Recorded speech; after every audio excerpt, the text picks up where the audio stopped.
This is your daily briefing. You're most welcome to it. Di Marzio is running this story every 3-4 days. AC Milan will push Tottenham to agree to a loan deal with an option to buy for defender Japhet Tanganga. I'm going to go out on a limb. I don't think this is happening. I think this is all agent talk. And he struggled a bit at Spurs, came through, got a little bit of game time, got injured, hasn't been able to force his way back in yet, and you're expecting somebody else to pay and take him on full time. Doesn't make a jot of sense. It's an onerous option for AC Milan, who I keep on saying are not a bunch of dummies. Antonio Conte has said that Spurs will need to replace Bryan Gil if he is sent on loan for the season. For me, this is less about the value of Gil to him personally, and it's more of protectionist chat from him, saying, well, you bought one, all right, it's duff, but that's not my fault, that's your fault, buy me another if you're going to get rid of him. Bryan Gil to Valencia on loan could be completed soon, says Fabrizio Romano. Another, not square peg round hole, but he just isn't at the required level for Tottenham, for the Premier League or anything. Lots of wishful thinking surrounding the boy because he's a nice kid, great hair, but, you know, yeah. This has prompted a wave of overpriced charity shop options being paraded through the virtual streets by numerous journalists who really ought to know better but haven't got anything else to publish. So we get this business with Adama Traore, the man that did nothing at Wolves. I repeat, did nothing at Wolves. He did it so fast, did nothing at Wolves, and was spat back out by Barcelona.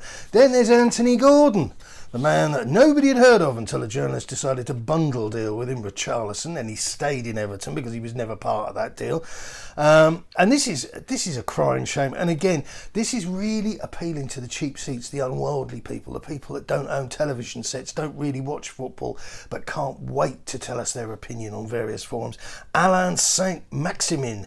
If you watch TV at the weekend, he had a great game against Manchester City. In fact, that was a fantastic game of football.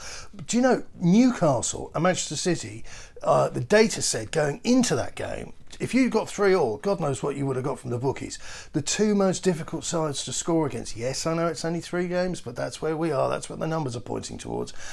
But yeah, Alain stood there with Trips, absolutely delighted, gushing about being at Newcastle, gushing about being how his game is, how his well-being is, and you think he's coming to Spurs. You do you? Right, okay, yeah. And last and definitely least is Dan James, the biggest right winger to come out of Leeds since Jimmy Savile. Can't see that happening at all. Antonio Conte allegedly is the main person pursuing and hoping to bring Malinovsky to Spurs as he suits his system, says this Ukrainian Twitter account, which is the biggest Ukrainian Twitter account for Ukrainian football news in English in the UK. Wonderful, yeah.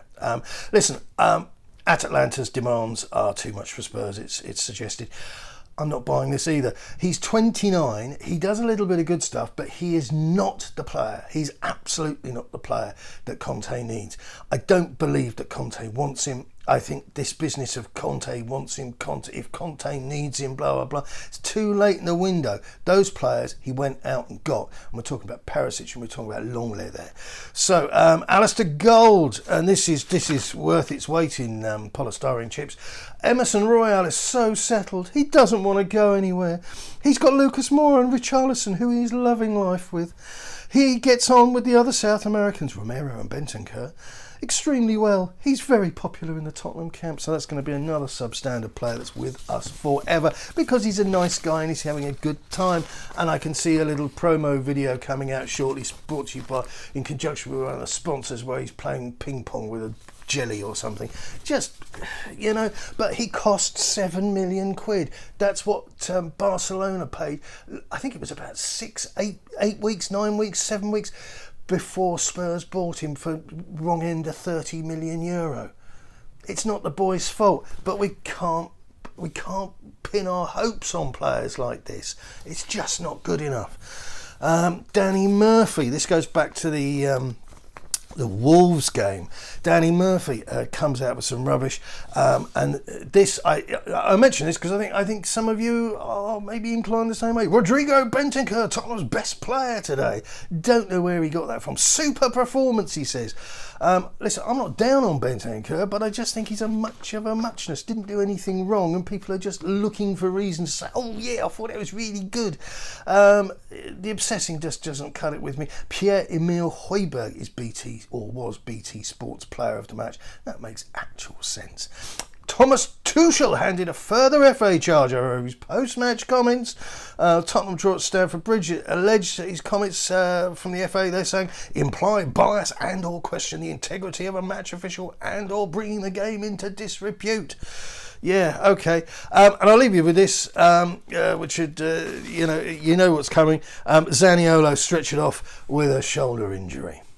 Hello, darkness, my old friend. That's it for now. Good luck. Keep it on them.